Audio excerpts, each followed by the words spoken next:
Welcome back friends. నా పేరు దేవేంద్ర. మీరు చూసిన డెవలపర్ దేవేంద్ర ఛానల్. ఫ్రెండ్స్, ఈరోజు వీడియో మనం ఏం చూద్దామంటే ఫంక్షన్లో రిటర్న్ చేయడం ఎలా. లాస్ట్ వీడియోస్లో చూసారు కదా మీరు, ఫంక్షన్లో ప్రింట్ చేయడం ఎలాగో చూసారు. ఫంక్షన్లో రిటర్న్ చేయడం ఎలా వాల్యూని. ఏంటి రిటర్నింగ్? రిటర్నింగ్ అంటే ఏం కాదు, ఫంక్షన్లో మనకి ఏదైతే ఒక వాల్యూ అనేది అవుట్పుట్ వస్తుందో దాన్ని మనం డైరెక్ట్గా ప్రింట్ చేస్తున్నాం. ఎప్పుడు కాల్ చేసినా ప్రింట్ అయిపోతుంది. అలా ప్రింట్ అవ్వకుండా అది అనేది ఆ ఫంక్షన్ నేమ్లో హోల్డ్ అయ్యి ఎప్పుడైతే మనం ఫంక్షన్ నేమ్ ప్రింట్ చేయమంటామో అప్పుడు మనకు అవుట్పుట్ అనేది బయటకు వస్తుంది. సో మనం చూద్దాం అది ఎలాగవుతుందో. అంతేకాదు ఈ వీడియోలో మనం ఏం చూద్దామంటే రికర్షన్ అనేది ఏంటో చూద్దాం. రికర్షన్ అనేది చాలా ఇంపార్టెంట్ టాపిక్. ఇంటర్వ్యూస్లో ఎక్కువ అడుగుతారు. అంతేకాకుండా చాలా టెక్నికల్గా కూడా చాలా బాగుంటుంది ఇది. రికర్షన్ అంటే ఏంటంటే ఫంక్షన్లో ఇంకో ఫంక్షన్ అదే ఆ ఫంక్షన్ని కాల్ చేయడం. అంటే చూడండి ఏమవుతుంది, ఫంక్షన్ ఆ ఫంక్షన్ కాల్ చేస్తున్నాం అంటే మనకు లూప్లో పడిపోతున్నాం. ఆ లూప్ అనేది కంటిన్యూస్గా జరుగుతూనే ఉంటుంది. అలా చేస్తే ఏమవుతుంది చూద్దాం. అంతేకాకుండా మనం ఫ్యాక్టోరియల్ ఆఫ్ ఏ నెంబర్ కనుక్కుందాం. ఈ రికర్షన్ వాడి ఒక ఫ్యాక్టోరియల్ కనుక్కోవడం వల్ల చూద్దాం. ఓకే, ముందుగా మనం ఏం చేయాలి, మన కంప్యూటర్లో విజువల్ స్టూడియో ఓపెన్ చేసుకోవాలి. నేను నా కంప్యూటర్లో విజువల్ స్టూడియో ఓపెన్ చేశాను చూడండి. నేను ఏం చేస్తానంటే ఒక న్యూ ఫైల్ ఓపెన్ చేస్తాను. ఫైల్ అని పెట్టి రిటర్నింగ్ అని పెట్టాను దాన్ని. సో ఇక్కడ మీరు చూసినట్లయితే నాకు ప్యానల్ అనేది ఓపెన్ అయింది. మనం ఏం చేయాలి, మన టెర్మినల్ని లెఫ్ట్ సైడ్ పెట్టేసుకుందాం. ఇబ్బంది లేకుండా ఉంటుంది. దీని కింద తీసుకెళ్దాం కొంచెం. ఇప్పుడు చూడండి మన టెర్మినల్ అనేది బాగుంది. ఓకే, ఇప్పుడు నేను ఏం చేస్తానంటే ఫంక్షన్ కాల్ చేసి దాంట్లో ఒక వాల్యూ ప్రింట్ చేద్దాం. ప్రింట్ అవ్వకుండా రిటర్న్ చేద్దాం. ప్రింట్ అయితే ఏమవుతుంది, రిటర్న్ చేద్దాం ఏమవుతుంది చూద్దాం. నేను ఏమంటానంటే దాన్ని కౌంటర్ అంటాం. కౌంటర్ అనేది మనం ఏం చేయాలి, డిఫైన్ చేయాలి. కౌంటర్ ఒక ఏమంటామంటే ఫార్మల్ ఆర్గ్యుమెంట్ కాలన్. ఇక్కడ ఏమంటానంటే ప్రింట్ ఏమన్నా మనకు తెలిసింది ఏంటంటే ఇది ఇప్పుడు దాకా మనకు తెలిసింది ఫంక్షన్ అనేది. ఇప్పుడు నేను నార్మల్గా ఏం చేస్తాను, కౌంటర్ అని చెప్పి ఒక నెంబర్ ఇస్తాను అనుకోండి. రన్ చేస్తే నాకు ఏమవుతుంది చూడండి, అవుట్పుట్లో చూడండి నాకు ఏమవుతుంది రన్ చేస్తే. 1 minute. టెర్మినల్ అనేది మనకి ఓకే చూడండి ఇక్కడ మనకి 5 అనేది వచ్చింది అవుట్పుట్. నేను చిన్నది చేస్తాను దీన్ని. ఓకే, ఇదైతే బెటర్, ఈ వ్యూ అయితే బెటర్ మనకి. నేను మళ్ళీ రన్ చేస్తున్నాను చూడండి. మనకి అవుట్పుట్ అనేది మనకి ఏమొస్తుంది, 5 అనేది వస్తుంది. ఎందుకు 5 వస్తుంది, ఎందుకంటే ఎప్పుడైతే మీరు ఫంక్షన్ పిలుస్తారో దాంట్లో ప్రింట్ అనే ఫంక్షన్ రాశారు కాబట్టి. సో ఇప్పుడు నేనేం చేస్తానంటే ఈ ప్రింట్ అనే ఫంక్షన్ కాకుండా రిటర్న్ అని పెడతా. ఈ రిటర్న్ అని పెట్టడం ఏమవుతుందంటే ఈ ఏదైతే ఫంక్షన్ ఏముందో అది హోల్డ్ చేసి పట్టుకుంటుంది వచ్చి వాల్యూస్ అన్ని. సో ఎప్పుడైతే మనం ప్రింట్ ఫంక్షన్ వాడి దాన్ని ఒక ఫంక్షన్ ఏం పెడతాం అప్పుడు ప్రింట్ అవుతుంది. చూడండి ఇప్పుడు నేను ఏం చేస్తాను, రిటర్న్ ఏ. ఇప్పుడు దాకా మనకి ఏంటంటే ఎప్పుడు ఫంక్షన్ కాల్ చేస్తే ప్రింట్ అవుతుంది. అన్నిసార్లు అది ఉపయోగపడుతుంది. ఓకే, ఎందుకంటే ఫంక్షన్ ఎప్పుడు కాల్ చేసినా కానీ మనం వాల్యూ కోసం కాల్ చేస్తాం. సర్టన్ వాల్యూ దాన్ని హోల్డ్ చేయడం కోసం మనకు కావాల్సినప్పుడు ప్రింట్ చేస్తాం. అంతేకాని ప్రోగ్రామ్ మధ్యలో ఒకేసారి ప్రింట్ చేయకూడదు వాల్యూస్ అన్నింటిని.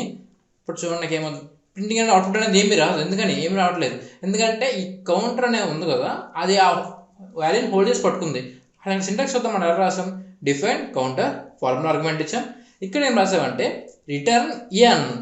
రిటర్న్ ఏ అంటే ఏమవుతుందంటే ఏదైతే వాల్యూ ఫార్ములా ఆర్గ్యుమెంట్లో వచ్చిందో దాన్ని రిటర్న్ చేయమంటున్నా. ఆ రిటర్న్ చేసింది ఎక్కడ ఉంటుందంటే ఈ కౌంటర్ అనే ఫంక్షన్ ఏముంది కదా ఆ ఫంక్షన్ వేరియబుల్ స్టోరే ఉంటుంది. ఇప్పుడు నేను దీనికి ప్రింట్ అనే కమాండ్ అప్లై చేస్తే చూడండి ఏమవుతుంది, ప్రింట్ అని పెట్టి బ్యాక్ క్లోజ్ చేశాను. అవుట్పుట్ చూడండి నాకు ఏమవుతుంది, అవుట్పుట్లో నాకు ఏమైందంటే 5 అనేది ప్రింట్ అయింది. చూసారు కదా ఇక్కడ 5 ప్రింట్ అయింది. నేను నార్మల్ మీకు డిఫరెన్స్ తెలియడం కోసం 10 అని పెడతా, 10 అని అవుట్పుట్ వచ్చింది. సో ఇలా చేయడం వల్ల మనకి ఏమవుతుందంటే ఫంక్షన్ అనేది వాల్యూ స్టోరేజ్ పట్టుకుంటుంది. ఓకే, మనం రికర్షన్ అనేది చూసాం. ఇప్పుడు మనం చూడాల్సింది ఇప్పుడు దాకా మనం రిటర్నింగ్ అనేది చూసాం. మనం చూడాల్సింది ఏంటి, రికర్షన్. ఫస్ట్ అసలు మనం ఏం తెలుసుకున్నాం, రికర్షన్ అంటే ఫంక్షన్లో ఫంక్షన్ కాల్ చేయడం అని తెలుసుకున్నాం. ఓకే, నేను ఇప్పుడు ఏం చేస్తానంటే ఈ ఫంక్షన్ కాల్ చేస్తాను. ఇక్కడ ఇంకొక పెడతాను, అదేంటంటే ఫ్యాక్ట్ అంటే నథింగ్ బట్ ఫ్యాక్టోరియల్ కాబట్టి నేను చిన్న షార్ట్ కట్లో ఫ్యాక్ట్ అని పెడతాను. డిఫైన్ ఫ్యాక్ట్ అని పెట్టా. ఇప్పుడు ఇక్కడ నేను ఏం చేస్తున్నాను అంటే ఎంటీకి పెట్టా. అసలు ఏ ఆర్గ్యుమెంట్ ఇవ్వకుండా కూడా ఫంక్షన్ క్రియేట్ చేయొచ్చు. ఓకే, మీకు ఇప్పుడు నేను ఏం చేస్తున్నాను అంటే ఫ్యాక్ట్. ఇప్పుడు చూడండి మీకు ఏమవుతుంది, నేను నార్మల్గా ఇప్పుడు ఫంక్షన్ కాల్ చేస్తాను చూడండి. ఫ్యాక్ట్ అంటే ఈ లైన్ నెంబర్ 8లో నేను ఏం చేశానంటే ఫంక్షన్ కాల్ చేశాను. ఇప్పుడు ఏమవుతుందంటే ఆ ఫ్యాక్ట్లో మళ్ళీ ఆ ఫంక్షనే అంటే ఫంక్షన్ కాల్ అవుతూనే ఉంది.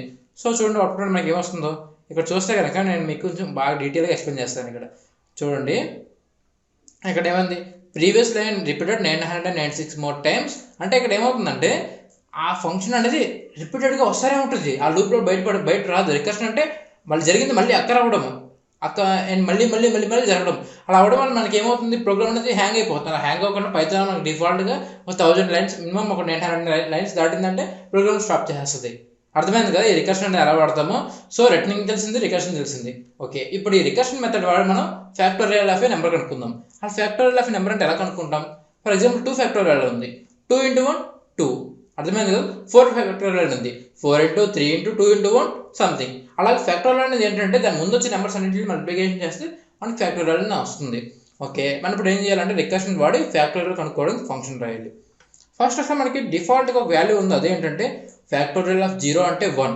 గుర్తుపెట్టుకోండి, ఫ్యాక్టోరియల్ ఆఫ్ 0 అని ఎక్కడ అడిగాను కానీ 1 అనేది మనకు అవుట్పుట్ అనేది వస్తుంది.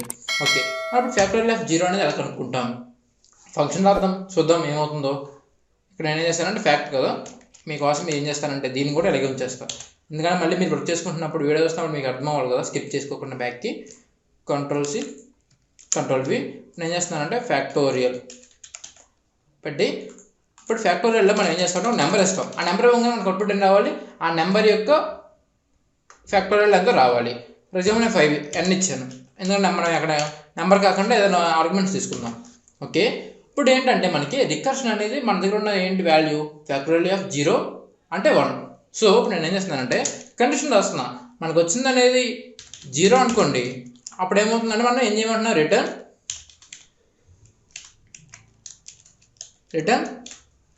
1. చూసారు కదా మనకి ఏమవుతుందో, అంటే ఫ్యాక్టోరియల్ 0 అయితే 1 రిటర్న్ చేయి, కాకపోతే మనం ఏం చేయాలి చూడండి, ఏం రాస్తున్నాం, else return n into factorial n-1. Okay, ఇక్కడ నీకు ప్రోగ్రామ్ చాలా డీటెయిల్గా నేను ఎక్స్ప్లెయిన్ చేస్తాను. చూడండి మనకి ఏమవుతుందంటే ఫస్ట్ అసలు ఫ్యాక్టోరియల్ అని చెప్పి ఒక ఆర్గ్యుమెంట్ ఇస్తాం. ఎగ్జాంపుల్ 5 తీసుకుందాం, నెంబర్ 5 మనం ఇన్పుట్ ఇచ్చాం ఆర్గ్యుమెంట్ కింద. ఇచ్చినప్పుడు ఏమవుద్ది, 5 = 0 ఫాల్స్, సో ఎల్స్కి వెళ్తుంది. ఎల్స్కి వెళ్ళినప్పుడు మనం ఇక్కడ ఏం రాస్తుంది, కండిషన్ రిటర్న్, ఇక్కడ నేను రాసి ప్రతిదీ కామెంటే. ఓకే, ఇలా పెడతాం బెటర్ మీకోసం. ఓకే, మనం ఏమన్నా else return n into factorial of n-1 అంటున్నా.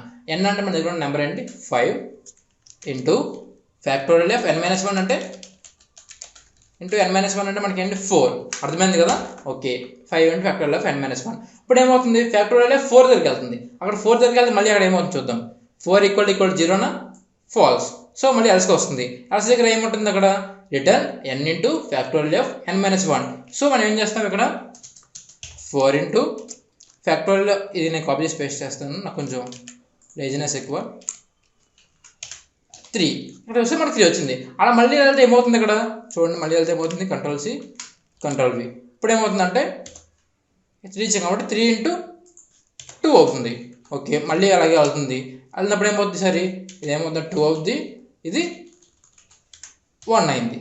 ఓకే, అగైన్ మళ్ళీ ఇప్పుడు ఏమవుతుంది, సరే ఏమవుద్దంటే 1 అవుద్ది, ఈ ఫ్యాక్టోరియల్ ఏమవుతుంది 0 అవుద్ది. చూడండి మనం ఫ్యాక్టోరియల్ 5 వస్తే అదేం రిటర్న్ చేస్తుంది, 4 ఇంటూ ఫ్యాక్టోరియల్ ఆఫ్ 3. అలాగే ఒకదాని తర్వాత ఒకటి వెళ్తూ ఉంటుంది. లాస్ట్లో మొత్తానికి ఏమైంది, 1 ఇంటూ ఫ్యాక్టోరియల్ ఆఫ్ 0. ఓకే, ఇప్పుడు ఫ్యాక్టోరియల్ ఆఫ్ 0 అంటే ఎంత, రండి ఇక్కడికి, ఇఫ్ n = 0 రిటర్న్ 1 అంటే ఫ్యాక్టోరియల్ ఆఫ్ 0 = 1 అంటే 1 అనేది మనకు వస్తుంది.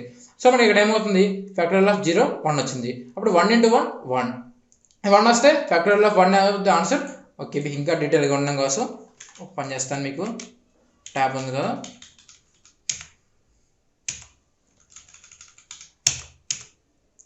ఓకే ఏం రాస్తున్నానంటే నేను ఫంక్షన్ దేని రిటర్న్ చేసింది రాస్తున్నాను. ఓకే, ఇప్పుడు చూడండి ఫ్యాక్టోరియల్ ఆఫ్ 4 అంటే నాకు వచ్చిన అవుట్పుట్ ఇది. ఓకే, ఫ్యాక్టోరియల్ ఆఫ్ 3 అంటే నాకు వచ్చిన అవుట్పుట్ ఇది. అలాగే ఫ్యాక్టోరియల్ ఆఫ్ 2 అంటే నాకు వచ్చిన అవుట్పుట్ ఇది. ఫ్యాక్టోరియల్ ఆఫ్ 1 అంటే నాకు వచ్చిన అవుట్పుట్ ఇది. అలా ఉండగా ఏమవుతుంది, ఫ్యాక్టోరియల్ ఆఫ్ 0 అంటే 1 అవుతుంది. సో 1 ఇంటూ 1 1 1 అయిన తర్వాత 2 ఇంటూ 1 2, అలాగే 2 ఇంటూ 3 3, అలాగే మొత్తం అన్సోన్ వెళ్ళి అవుట్పుట్ అనేది మనకి 120 వస్తుంది. అర్థమైంది కదా అవుట్పుట్ అనేది మనకి ఎలా వస్తుందో. ఫ్రెండ్స్ మీరు ఇక్కడ చూసారు కదా ఫ్యాక్టోరియల్ అనేది ఎలా ఎంత బాగా వర్క్ అవుతుందో. సో మనం ఇప్పుడు ఏం చేద్దామంటే మనం రాసిన కోడ్ అనేది వర్క్ అవుతుందా చెక్ చేద్దాం. ఇప్పుడు నేను ఏం చేస్తానంటే చూడండి ప్రింట్, ఓకే ఇదంతా కామెంట్స్ మనం క్లోజ్ చేయాలి, డాక్ స్ట్రింగ్లో ఉంది ఇది. డాక్ స్ట్రింగ్ క్లోజ్ చేయాలంటే మనం ఏం చేయాలంటే 3 కొటేషన్ వాడతాం. ఇప్పుడు చూడండి నేను ఈ లైన్ రాస్తున్నాను ఏమనంటే print factorial of 5. Factorial of 5 అంటే మనకి ఏమో చూడండి 120 అనేది వస్తుంది. చూడండి మనకి వాల్యూ అనేది రావాలి, వెయిట్ చేస్తాం మన దానికోసం. ప్రింట్ ఫ్యాక్టోరియల్ ఆఫ్ 5 కదా మనకు కావాల్సింది. ఓకే చూడండి ఇక్కడ మనకు అవుట్పుట్ అనేది 120 వచ్చింది. సో ఇప్పుడు నేను ఫ్యాక్టోరియల్ ఆఫ్ 6 వస్తే కనుక నాకు అవుట్పుట్ అనేది ఎలా వస్తుంది చూడండి, అవుట్పుట్ 720 వచ్చింది. సో చూసారు కదా ఫ్రెండ్స్ ఎంత ఈజీగా మన కోడ్ అనేది వర్క్ అవుతుందో. అలా ఏ నెంబర్ కావాలన్నా ఈ రికర్షన్ అనేది అన్ని టైమ్స్ వర్క్ అవుతూనే ఉంటుంది, అన్ని టైమ్స్ వర్క్ అవుద్ది. సో ఓకే మీకు అర్థమైంది అనుకుంటున్నాను. అంటే ఈ రికర్షన్ వల్ల మనకి ఏమవుతుందంటే సేమ్ పని చాలా రకాలుగా చేయొచ్చు. మనం వాడే ఫర్ లూప్స్ వాడుతున్నాం కదా, ఫర్ లూప్స్ కానీ ఇది వాడచ్చు మళ్ళీ రికర్షన్ చేసుకోవడం కోసం. అలాగే కండిషన్ పెట్టి అక్కడతో మనకి ఆపేయడం రికర్షన్, రకరకాలుగా చాలా వేరే అప్లికేషన్స్ అనేవి దీంట్లో ఉంటాయి. ఓకే, ఇదే వెక్టర్ని మీరు ఇంకా ఎఫిషియెంట్గా గూగుల్లో సెర్చ్ చేసి ఇంకా ఏమైనా బాగా రాయొచ్చు చెక్ చేసి నాకు కామెంట్స్లో తెలియజేయండి. ఓకే ఫ్రెండ్స్, ఈ వీడియో మీకు బాగా నచ్చింది అనుకుంటున్నా. ఈ వీడియో కూడా మీకు నచ్చినట్లయితే లైక్ చేయండి, షేర్ చేయండి, సబ్స్క్రైబ్ చేయడం మాత్రం మర్చిపోవద్దు. Thank you.